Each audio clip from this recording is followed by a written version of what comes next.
So welcome, everyone. In all sincerity, if you guys want to, Gertej, if you want to come up, and I'm sure there are, raise your hand if there's a seat next to you. Seat next to John up here. JP's got a seat. Eddie's got a seat. And it's the beginning of the day, so no one smells yet. So, and Emilio just put a mint in his mouth, so he's doubly fresh. All right.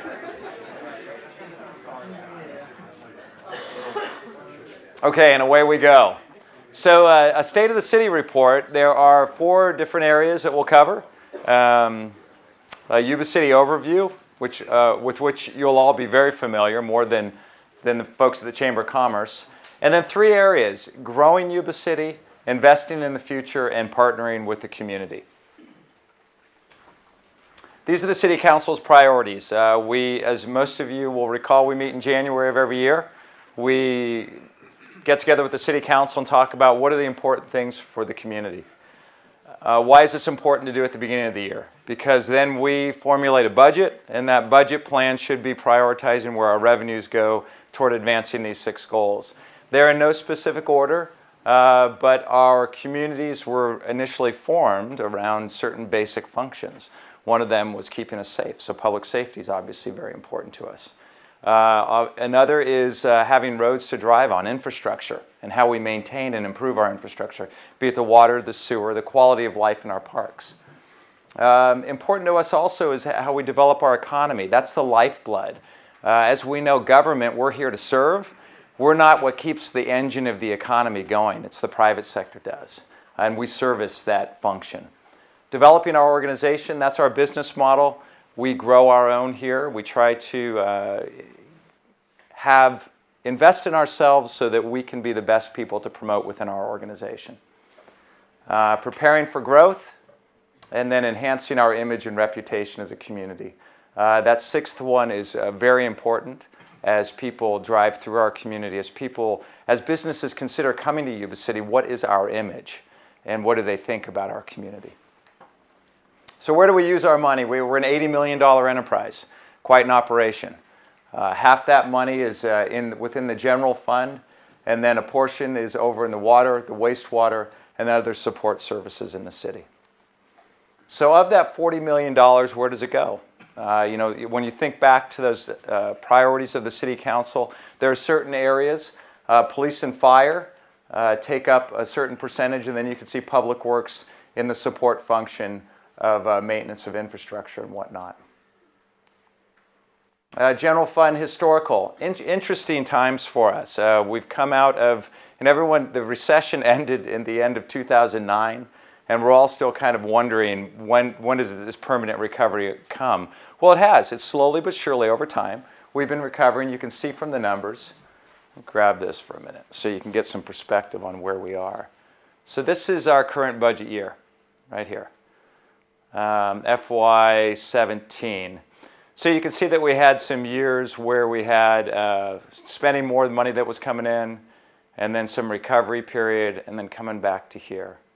And this projection that we initially did, so this was the pre-December or early January projection that had our PERS growth rate at the time, health plus 2% a year growth on all other expenses.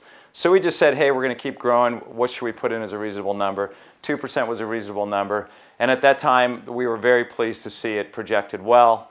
PERS came, this is kind of a distorted, compared to the last one, but PERS came in, I'm sorry, it doesn't read well, but, and adjusted the discount rate, and it's knocked the numbers off. So now our future projections are off kilter. When I've spoken with the groups, it's been easier for me to describe that over the last 10 years, so this is, you can go back to our budget, over the last 10 years, our revenues in the general fund have gone up by $5 million. So easy math, $500,000 a year on average, they've gone up. With the PERS projections, the good news is PERS is going to keep our pensions really safe, but they're going to be asking us for $1 million a year over the next 6 years. And so this is where you just look at the numbers, and we're trying to figure out how best to determine how we're going to service those numbers when the bills come in from PERS. So growing Yuba City. We are 25 square mile sphere of influence. We're a box. Of that box, we're currently in 15 square miles of it. Why is this box important? Because this is our urban growth boundary. We have a general plan that says over the next 20, 30, 40, 50 years as we grow, we'll grow within that box from a community of 68,000 people now to about 130,000 people. This is what your Development Services Department does. They develop this constitution. What do the colors mean? Those are all the different land uses. So this is when you live in a residence, this prevents someone from putting a hog slaughtering plant next to your home. It says that what needs to go to a residence is another residence, and it gradually changes. Where you can see the concentrations in pink. You can generally see where community commercial, where the mall is, where Walmart is. So you got 99 and 20 right here, 99 north-south, 20 east-west.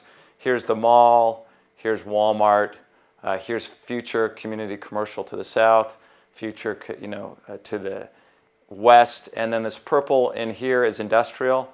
And some of it is occupied, some of it's not. So as we grow, we want a balance. We can't just be a community of homes. We need a community of businesses too, so that those businesses can support the people who work here and vice versa. So what are we doing? What's the growth of Yuba City within that box? We have 4 specific areas of concentration right now.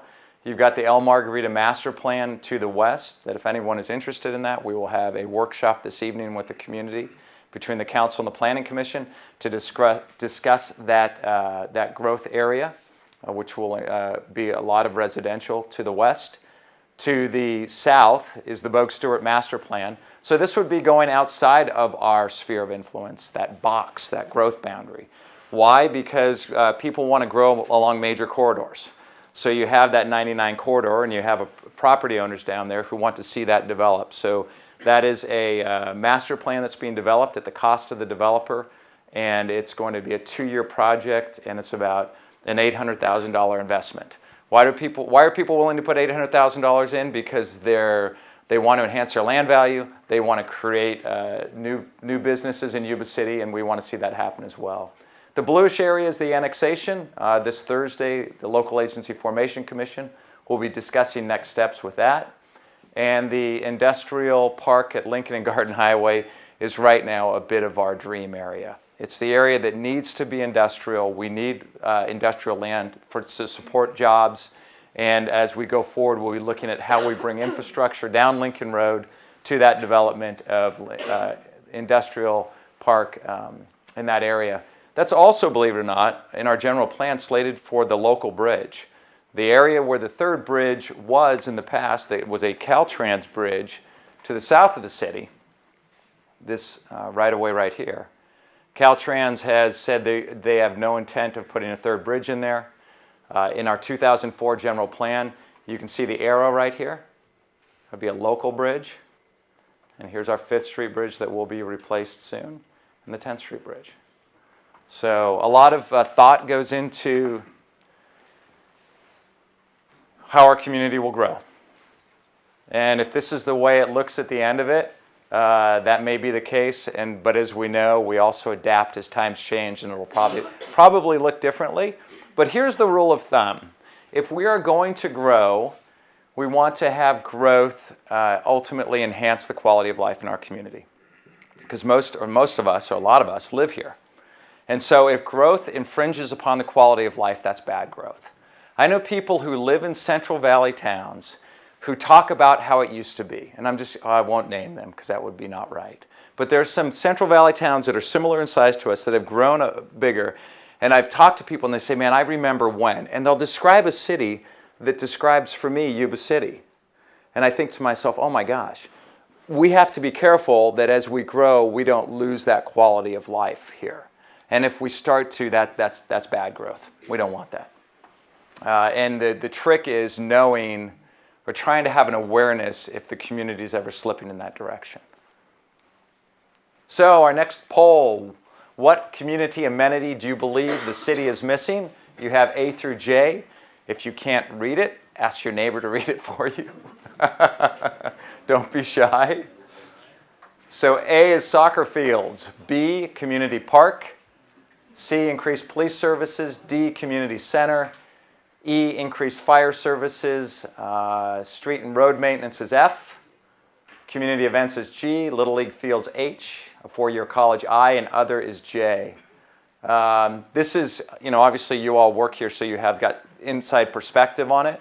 But this is really interesting when the community starts to tell us what they think. I just found out you can only vote once. Yeah, well, Eddie took after you because he tried that before, Brad. So it's something within that community services parks department. So I am going to say, I won't vote on this one, that pretty representative. It's really intriguing. We'll have to get the results of the Chamber of Commerce and show them to you. This is not far off. I'd say the top two are definitely the top two from that meeting that we had. Desire for a chamber of a community center, and then the street and road maintenance, which we all experience daily. Someone's still voting. They want to see that. Someone just voted. Who voted for Little League fields? Someone just bumped it. Was it Condry? Okay, Nick was doing it. Eddie's going, hey, Little League fields, right? Yeah, you helped him. All right, let's move on. New businesses. So we put this infographic together a month or two ago, and it's interesting to see that it's already changed, meaning there's already more development happening. You can see the new businesses over on the left. You can see 99 and 20 and what's happening in our community. Remarkable at the pace that Panera Bread's going up. And Pete's Brewhouse looks like they're really, I don't know how they built through all those rains, but they did. Farm Credit West, in the lower left-hand corner, if you haven't been out there, pretty remarkable structure, very modern architecture, which is neat to see in our community. And then, of course, the Grange Co-op, good to see after all those years of having Osh be vacant. This was promising too. Going to the ribbon cutting for the Grange Co-op, the gentleman said, this is our first venture into California, and based on the first 30 days, without advertising yet, promoting the business, they had already exceeded their numbers in the first 30 days that they expected. And they said, based on this, they plan on building more in California. That's good. I mean, that just kind of gives you that good chill that this person has a good impression of what's going on in this community. Feather River Mill site. For those of you who have been around for a while, you remember the old Feather River Mill. It has been demolished. Since then, it's served as a staging site for a lot of construction going on. The council, at their meeting this evening in closed session, will be discussing the deal points for the transfer of this property to a developer. And Darren says it's okay to announce now that there's a hotel development plan for this site on the back side, and then commercial on the front side. And that's it's going to be huge for the downtown. Our downtown needs people. Well, you want people wandering and mingling around your downtown, and a hotel would bring those types of people and that activity into our downtown area. Any questions on that? And just if you want to throw out a question, if you have a burning question on any slide. Residential permits issued. We had a remarkable early 2000s, like so many other communities did, and now we've been back to the old days, like many communities have continued as well. We're doing about 50 single-family residential homes a year. Multifamilies were projected to bump this year based upon an apartment complex going in. Whether or not that comes about, we're not sure, but we're fairly sure we'll see the single-family residential at 50 again. So what new businesses do you want to see in Yuba City? Type the name in and hit enter, and we'll see if you're also similar to what other people have said. You can vote multiple times on this. You can, don't say that.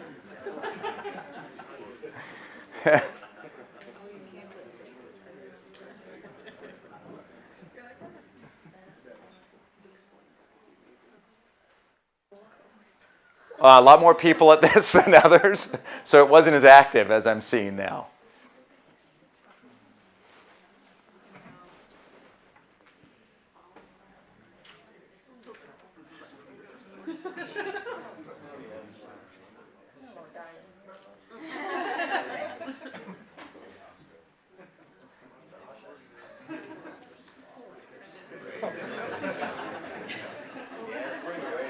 So you guys are funny.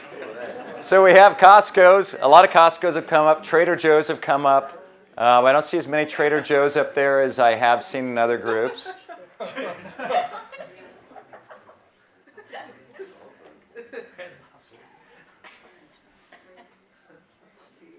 What's funny, front row?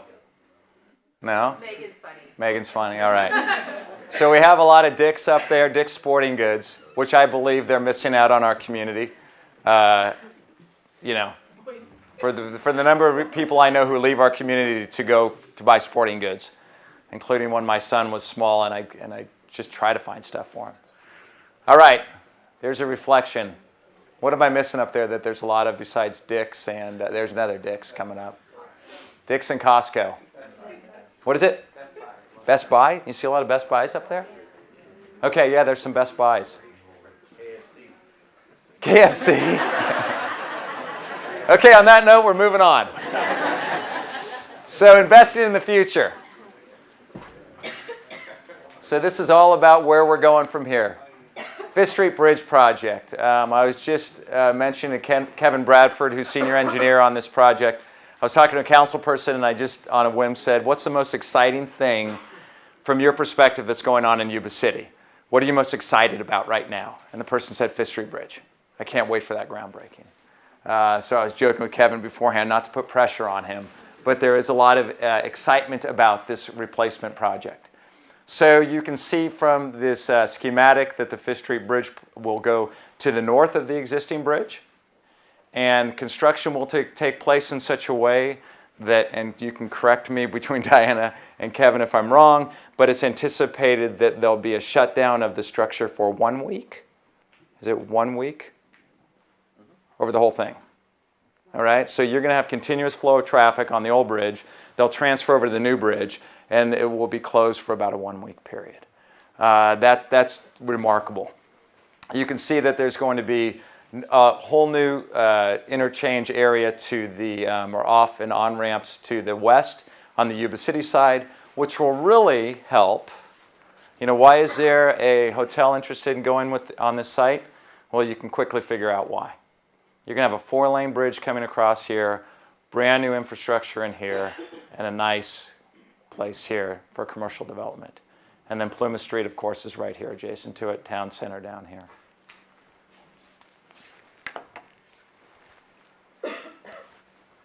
So there's your anticipated schedule.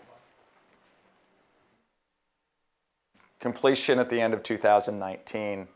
If you look at the representation on the top there, it's going to be a really nice bridge. The thing that you're not seeing in that is the railroad still owns the railroad bridge.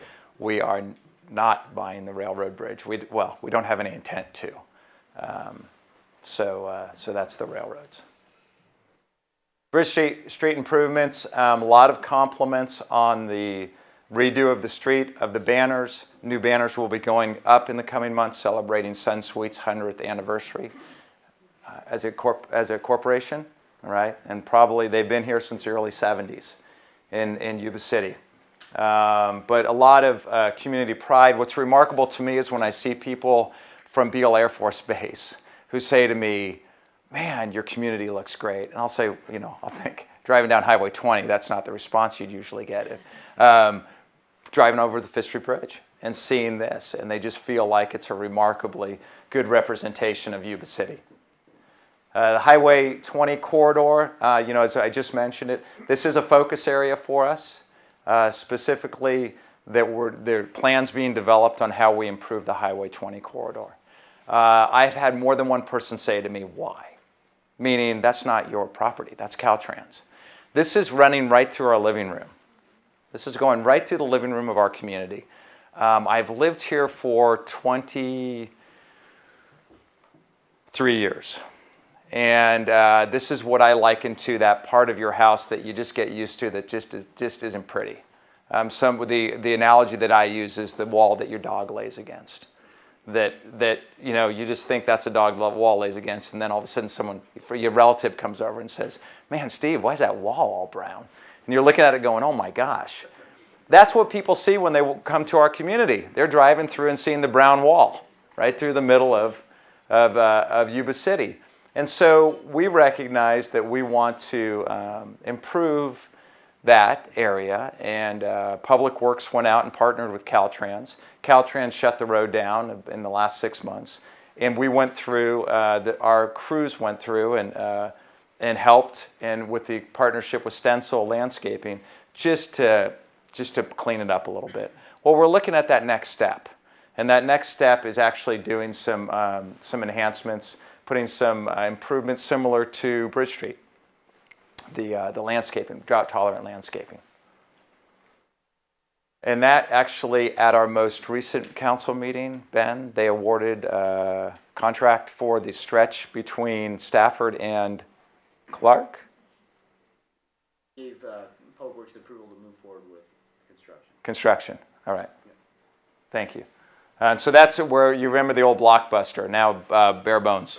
It's the beautiful asphalt median out there that we want to tear up the asphalt and plant plants. So how do we move forward partnering with the community? So you're all familiar with YC311. This is where I tell the crowd to download YC311 and enter something. I just used YC311 last Thursday on my way into work, and I took a picture, and over the last 4 days I've been getting communications on the status of my complaint. So that's when people ask me how I get things done, I use YC311. Someone thinks that I sit in my office and just call people. I don't, because a call is just a phone call. If I put it in YC311, I can go in and track it and do a number of days, and I know it goes directly to the right person who needs to address the issue. So our most common request type is abandoned shopping cart, which frankly needs to go away as the most common request, in my opinion. But at least we're getting them off the streets, which is important for that community image and reputation.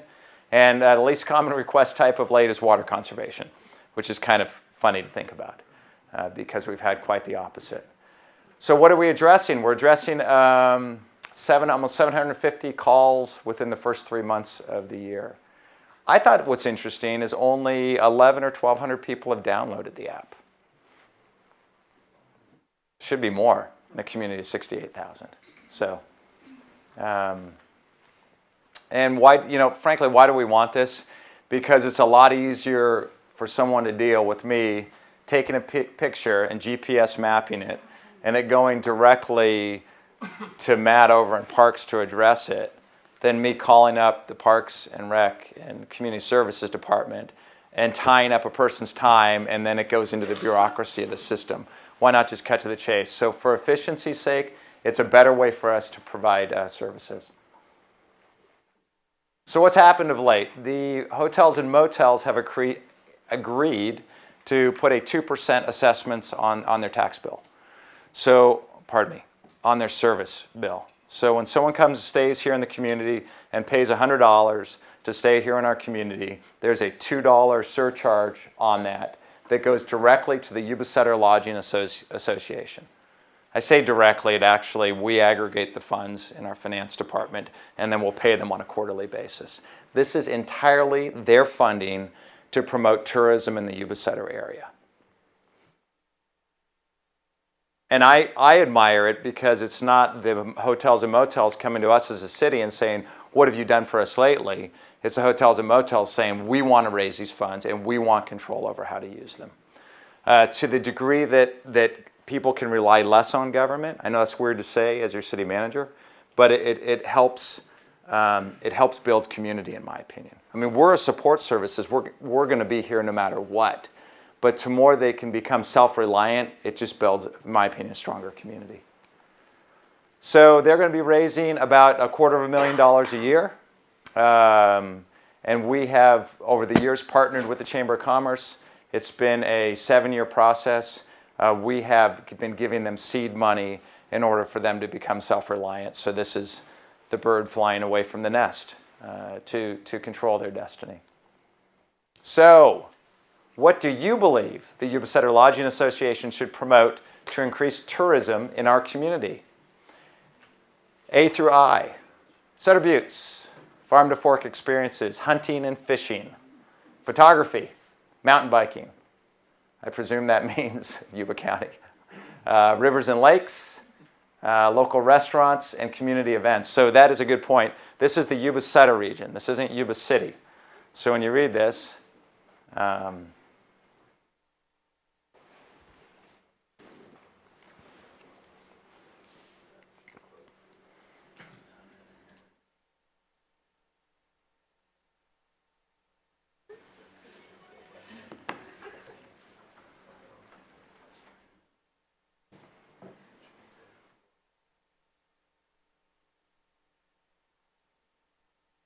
we got a lot of hunters and fishermen in here.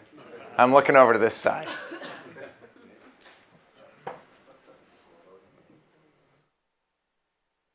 All right. Hunting and fishing takes the cake, rivers and lakes. Community events. Not a lot of mountain bikers.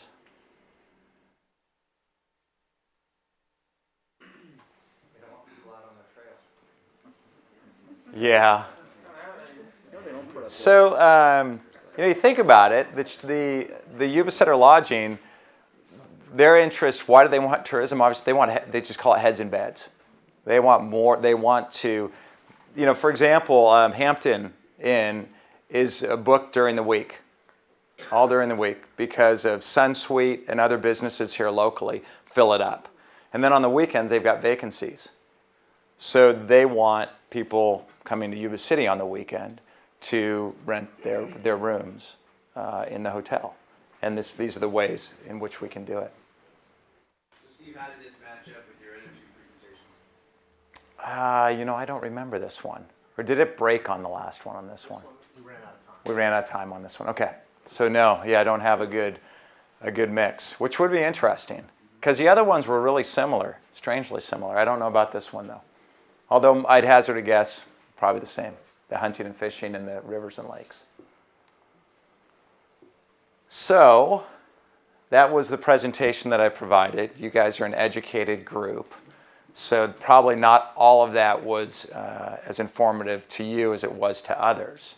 But here's an opportunity for you to ask any questions related to that or anything else under the sun.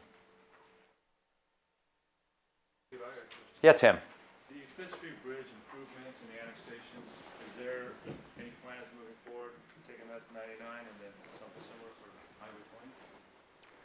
So Fifth Street Bridge improvements. Oh, so the improvements that are going through to 99. Bridge Street, the expansion of Bridge Street? Yeah, so doing something similar on Highway 20. Yeah. So that's a good question. Our influence on Highway 20 will be less or more difficult because we'll call it a partner. It's Caltrans's highway. Our intent is that Highway 20 will have not only median improvements, but also improvements adjacent to the businesses. What we'd like to do, though, is improve the median and set a standard so the businesses on either side see that level of improvement and decide to develop a business improvement district to assess themselves for the cost of the improvements. So, Darren, in the Sacramento area, what are some community areas that have done something similar? A downtown partnership, so K Street, J Street, all of that, Citrus Heights. Citrus Heights. Rancho Cordova. So what are some of the streets? Like, is it Fulton or? Sunrise. Sunrise? Mall. So I bring these up. Fulton does? So for those of you who are familiar with those areas, it's a similar concept where the business owners, or property owners rather, realize that it would add value to their property to see this landscape enhancement adjacent to it. And so we have limited funds to improve the community. So it's kind of want them to have skin in the game. We'll look at improving the median if you guys improve the areas adjacent to your businesses.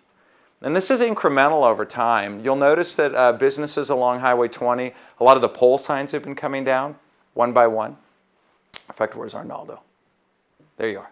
How many pole signs have come down in the last year and a half? Over the whole city, hazard a guess. Probably a dozen. So about a dozen. I'm guessing. So, this is a 15 square mile city, so actually police and fire guys, or public works, you guys are out and about, you may notice it more than others. But there are these pole signs that have just been about, one every month or month and a half, a pole sign comes down, a pole sign comes down. And some people aren't offended by pole signs, but if you look at the communities that are developing nicely, the pole signs come down and the monument signs go up. For me, I actually think a monument sign looks nicer. I think of the Umpqua Bank monument sign. I think of some of these around town, River Valley Community Bank sign.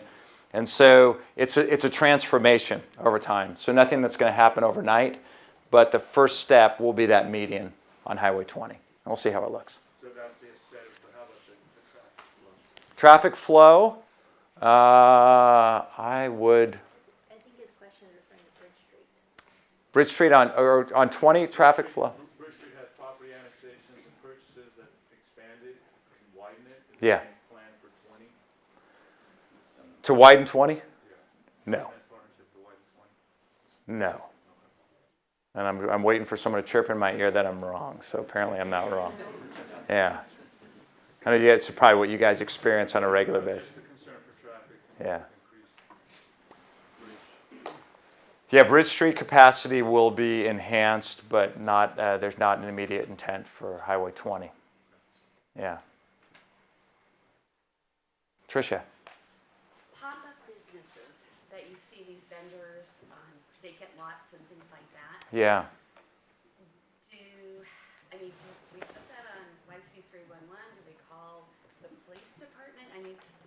Do they get business licenses or they just? Yeah, a lot don't. How do we solve that? Yeah, that's a really good question. I'd suggest that after you talk to Arnaldo, because it's been an ongoing challenge that we've had. It's not easy. It's not easy. During the week, it's easier because we have the eyes and ears out there seeing everything, and we can address it. But it's been a lot more challenging on the weekends. Yeah, and I think it hurts our local businesses, because a lot of times these come in from other communities and then sell wares that, our local businesses are trying to take care of. Yeah, especially around the holidays. Valentine's Day, Easter. You can buy big Easter bunnies on the corners and whatnot. Like the artwork over at Starbucks or, Yeah. things like that. Yeah. No, not an easy answer, and I agree with you that it isn't a good reflection on a community when you have a lot of those pop-ups. An ongoing challenge that we'll have. Bill. One of the things I've noticed, really since the start of the year, homeless being in the Colusa corridor area, especially at Clark and Colusa, at the abandoned gas station. Yeah. I know the police have been trying, but it seems to be a gathering point. Guys are even just sleeping out underneath the covering where the gas pumps are. And it appears to be kind of becoming a routine gathering point. Just a question about homelessness, how we're looking at that to help solve that issue. Right. And how do you take an abandoned building like that as becoming a drawing point? So Ed Smith had an interesting observation for me. This was probably in the last year or so, and Ed Smith was the retired Health and Human Services Director at Sutter County. And we were talking about and I'll get to your question, but this is related. We were talking about the homeless being in the River Bottoms area, the area that I used to go with my son when he was young that I won't go near anymore. And this is south of the Fifth Street Bridge. And he was talking about the fact that the optimist in him, which I appreciated at the time, was saying that they're in a concentrated place, so at least we can start to address them one by one, so that we can, we know where they are, and as we address the issue, we can address that population because it's in one place. And what's exacerbated that a lot, is the rising water. They've moved out of that area and they've become dispersed throughout the community. And I've been talking to the county administrator about this issue, and obviously not an easy answer to it, They're considering something similar to the 14 Forward effort over in Yuba County to do temporary housing. Actually, they had hoped to use the old Butchie's Pool as a temporary housing location, but apparently they're running into issues with the FAA because it's in the greater area of the airport area. So that's the issue. So not an easy answer, but the county's approach, the city's supportive of it, is trying to determine the beginning to end services that we can provide to people to get them into those services. And this is a long-winded answer, but part of the problem we've had in the past is, let's say, who's familiar with Hands of Hope? Anybody here? Okay, so the majority of you are familiar with Hands of Hope. And Hands of Hope does a good job, but here's what Hands of Hope does. They provide services between 11 and 4 days a week, maybe 5 days a week now. So you can do the simple math. Let's assume optimistically it's 5 days a week. That's 5 hours. That's 25 hours. Where are people the other 170 or whatever hours a week? Right? And so that was a question I presented to one of their board members one day. And I said, I'm not questioning the service that you provide, but how are we as a community, if this is what we want to do, solve this issue, how are we going to help the people those other hours of their lives? And so that's something that Arnaldo has been working on with the Community Development Block Grant, that when we allocate these funds on an annual basis, we want someone to provide a spectrum of services, not services here and there. If I owed an apology, and I've actually paid this apology to Chief Landon, it's that the only tool in our toolbox has been the police. And that's not right, meaning there needs to be a more robust service. And so when we just rely upon the police to have to provide that service, there's an undue burden. So yeah, and the other thing is, let me say generally, we would like to see the homeless get into homes. And for people who are the vagrants, that it's their lifestyle choice, it's not a reflection of the values of our community. And so if they choose to live that lifestyle, they should choose a different community to live it in. So, and I think that's as compassionate as I can be about the issue. So, yeah. I mean, if someone really wants to get into a home, I'm the first guy to cut them a check to help them get into a home. If they just want to live off the fat of the land, well, that's their choice. So, others. Brian. Steve, we'll kind of add to that a bit. I fielded a complaint recently, and it was to do with the homeless, but it was also more or less so the homeless dogs.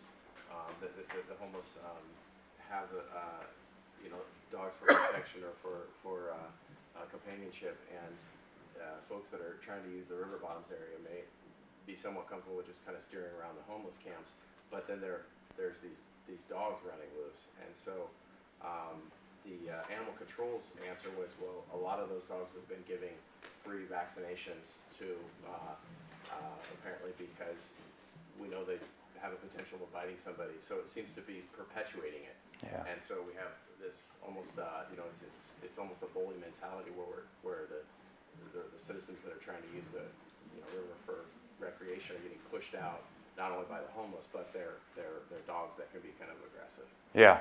And I'm sure Brad's over there taking a mental note on how animal control can help that. I thought what's interesting is we had a gentleman come here talk about, he was with Sacramento and their efforts to resolve homelessness there. And he said one of the biggest problems is everyone's got an animal or two. So it's a matter of how, and I realize Brian's probably in the back and he told me to repeat all the questions and I'm doing a miserable job of doing that. So I did that last time too. So the question being obviously, what are we going to do about the animals in the river bottoms and how they, are sometimes a bigger part of the problem. And he was saying if we could actually get people into homes or into places if it weren't for all the animals that they have. And so it is an issue. But it can't just simply be tolerated. I know that the police department, for example, I'll talk about, we have officers here, but the issuance of citations only to have people blow them off, right? And so the people don't pay them. They end up with warrants. then they end up in jail for a couple of days, and then they're back out on the streets because they don't have the money to pay it. And I think we sometimes get into that same cycle with people out there who might, have a dog who they should really get a ticket for having it off the leash, but we realize it's just going to send them into this cycle that's not going to, they're not going to break out of it. But generally, I think our river bottoms are a community amenity that should be shared by the whole community of 68,000 plus, not by 68 people, which is 0.1%. Okay, that's my feeling. And so meanwhile, do visit north of the 10th Street Bridge, because the more of us that we can stay, in that area, the less people will just want to move in, because there'll be more people and more activity down there. I know that the River Valley Cross Country uses it for cross country meets, as does Yuba City, and so that's our community amenity that we can use until this area south of the 10th Street Bridge. Just for clarification, once again, you guys are an informed group. That's county area, so we're working cooperatively with the county. We don't have jurisdiction over that area south of the 10th Street Bridge. So that's the complication that we have. Casey. Is mental health involved at all with the homeless? Mental health is involved with the homeless. Yeah, and I think, so they'll have statistics that come out when they do surveys, and a lot of the drug issues, alcohol issues, and mental health issues among our homeless population, which definitely complicates matters as well. So, yeah. They have service teams that go out, the county does. We're not in the social service business, but we're affected by the problem. So that's why we should be partnering with the county to find out what solutions are out there. But we don't have a department to address this. The county has the mental health department, the human services department to support that. What else, Melanie? I've noticed that in other communities, their city has invested in solar-covered parking structures. Solar-covered parking structures. Would you like one? Where would you like it? So would I be nice At the PD? But it would block the beautiful front of the police department. Or are you talking about in back? Oh, in back. Well, that's something that our Public Works Department can look into. They have, in fact, the county's talking about this area to the south of us that's been dirt that they turned into a parking lot. That I've talked to the county administrator and said that's not a long-term solution, and he acknowledges that. So he is as recently as yesterday told me that they're planning on putting in parking all along there, which I think would be great for solar too. Just run solar down there. Now I don't know how it would look. It would take away from the aesthetics of our city hall possibly and the view of it coming down the road, but if it's beneficial, maybe they'll be parking there. I know generally we've put solar where we've been able to get benefit, return on investment. But I guarantee that'll be on the list of consideration for the future. Why not? Just Sir. to follow up with Melanie, Diana actually did contact somebody down in Southern California to do a quick analysis for the PD. So we do have that in place. See the influence you have?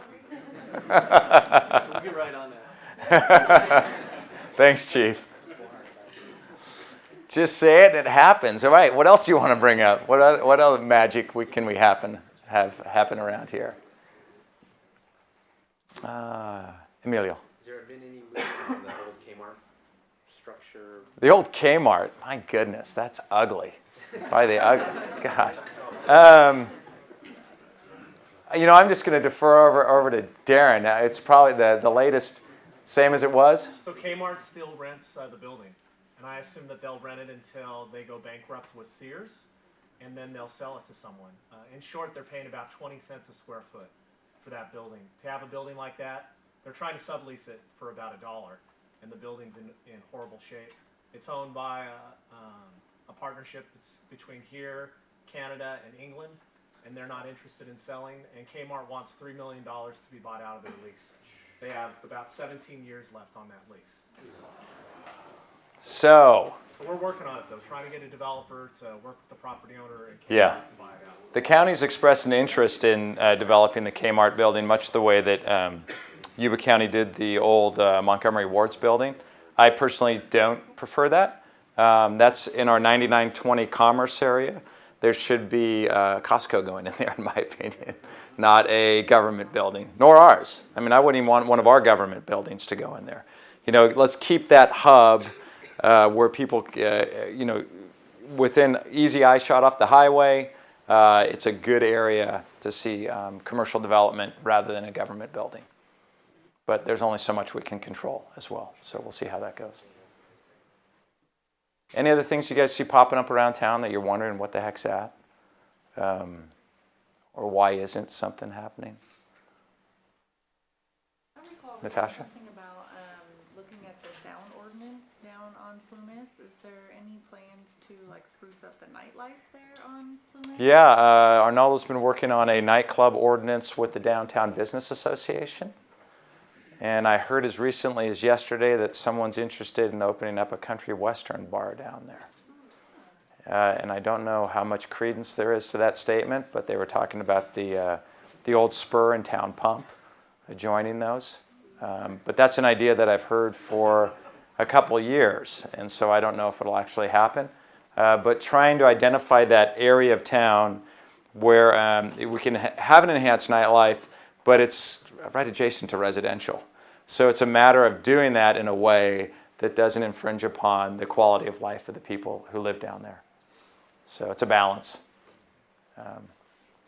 And, you know, frankly, what's happened is a lot of the businesses have done the nightclub approach without the formal approval. So we have to go through and acknowledge what's going on and then put a formal regulatory structure in place.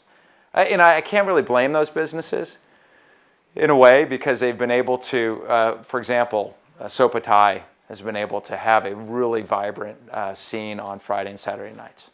And a lot of people go down there and they enjoy dinner and they enjoy music and they do it in a way that doesn't draw negative attention. We don't have our police departments, the officers down there having to address issues unless they tell me later that they do and I just don't know about it. But you have those businesses that are just trying to create a vibrant downtown. But a nightclub ordinance would make it much more enhanced. There'd be much more going on. So, I personally adore our downtown. I had a regional meetings of city managers here last Friday, and we actually gave them a presentation. Chief Daly gave them a presentation. Brad McIntyre and Claire Shaver presented on your Leadership Academy we have here at the city. And so there were a group of about 16 to 20 city managers who heard the presentation of what we're doing in Yuba City. And it was clearly unique, which was neat to know. And they were saying, really, and they had a lot of questions about it. But what was neat is when they walked in, they were just looking, this was at Sopatai, and they said, this is a great downtown you have here. And they were trying to figure out, you know, how we've done all that we've done. You know, for those of us who live here, we kind of take it for granted and kind of think to myself, how could it be even better? But here are folks coming to our community and just acknowledging that it was a really cool downtown. And so, something we should be proud of and not take for granted. How far off is the dream of a community center? Is that still? Well, Jess, based upon what I saw up there, it should be right around the corner. You know, I think that the community is going to have to decide. We, as a community, you know, I count myself as obviously having lived here and raised my family here, you know, what we want to see in the future. And acknowledge that it might need to come through some revenue measure. If the community decides that we want certain things in the future, does a community decide that they're okay with a half-cent sales tax that's dedicated towards certain things? Toward better, you know, if I look up there, I'd say better roads in a community center. Is the community willing? But the community has to be the driving force behind that. Because I've lived here long enough, well, I've actually just known government long enough to know that anytime the idea comes from government, people aren't too receptive. It's like, well, I know why you guys want that. You guys want that because fill in the blank, and it's usually not a positive statement. So what the council talked about at the most recent goal-setting session in January is doing a visioning session with the community to engage the community to find out what the community wants and just go out and say, what do you envision to be the future of Yuba City, and how are we going to get there? So I'd expect over these next couple of years that will be a part of that conversation of the community center. Because there are a lot of people here who are influential community people who would be very supportive of a community center. I know that. So, and we deserve it. We deserve to have a community center here in Yuba City. Has anybody seen Woodlands? Woodlands is just stunning. I mean, if you ever want to go somewhere and go, oh my gosh, how are they paying for this? Go to Woodland. I mean, it's stunningly good. So, yeah, how they're paying for it is another story. Jasmine, yeah, did you have a question? Yeah, I was looking at Yuba Center, there's about 300 trucking companies. How is the city looking into that? Because that's, as the city develops, it's getting harder and harder for trucker to be around. How are we looking to move friendly toward those trucking companies? Are we looking to get them outskirts of the city? You know, it hasn't been on my radar screen. I'd say for the most part, the trucking companies probably more conducive for a county setting than a city setting. I mean, just for ease of access in and out. I know that I was talking to the county administrator dealing with, I think it's Berry Road and Highway 99, that someone wants to do like trucking storage there, who he's been working with. So, no, it hasn't been high on the radar screen. Because as the city grows, I see it's getting squeezed out. And like Carter Park, it's right there. Yeah. And that's the majority of right now. It's 300 companies in Yuba City right now, and they grow getting more and more. Yeah, you're right. There's a lot of trucking. County's like, we don't want them here either. Trying to see what the city of Yuba City thinking anything that's how I talk. I think our truckers are. People want to know where Yuba City is. They're like 300 companies in Yuba City. They're all over. Yeah. So I mean, they're putting their Yuba City's name in every state. Well, let's say they're doing a good job of doing what they're doing without becoming a nuisance.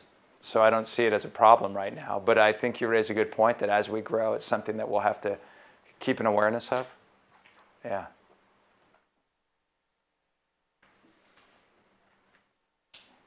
Last opportunity. What else you got? Anything? Come on, there's got to be a zinger out there. No? So no one put someone up to asking us a question that dream the impossible dream. So, okay. So I intend to do this probably on a Facebook Live. So we'll do this on Thursday with another employee group, and then we'll do a Facebook Live session somewhere in the next coming months. So you guys have gotten a preview of what will go, and then we'll compare what your responses were to the community responses, and hopefully they'll treat me as well as you guys treated me. Something tells me it might be a little different. But you can't deny, no one can deny that there are good things going on in the community.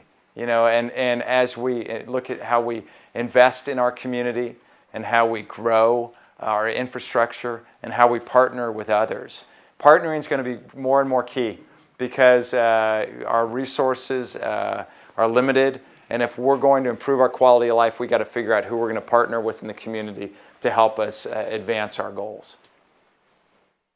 No other questions? Last opportunity. Jess again. Yeah, I'd like to just as much as anybody else, but we have like bigger plans to bring other stuff to do in the city? So like all these new businesses popping up are food or car wash. Food and car washes. On the weekends, I feel like most of us go out of town to go. So let me ask. Let me throw the question back on you. What would you like to see here that isn't? Miniature golf. Miniature golf. Like a Scandia type thing. I love Millennium, that's great. But there's still much more to do. Right. Ice skating, roller skating rink. The things we used to have that we got rid of. Yeah. It turned into that, wherever that is down near Sonic and whatnot. Warehouse. Trisha, you're chomping at the bit back there. When the city and the railroad finally figure out the property, there will be a miniature golf. Oh, miniature golf. Look at that. Once again. But the city and the railroad have to figure it out. City and the railroad have to figure out. Railroad has to figure it out. Right. Part of that deal is the railroad says they want us to take their bridge, and we go, we don't want your bridge. So that's, and we're still moving through that, still in negotiations, but that's part of the quandary. So, Scott, you got your hand up. I saw Tara with her hand up, so. What's that? Terrell's Terrell's got her hand up. Okay, you're pointing to her to be helpful. Okay. So tomorrow's Steve's birthday, would everybody like Oh. to sing happy birthday? God. You know you've gone too long when.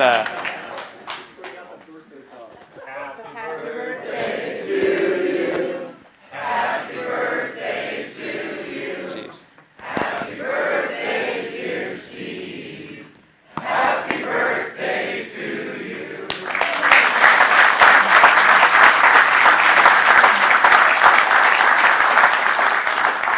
Thank you for ending things on a high note for me. I appreciate your time. Thanks, everyone.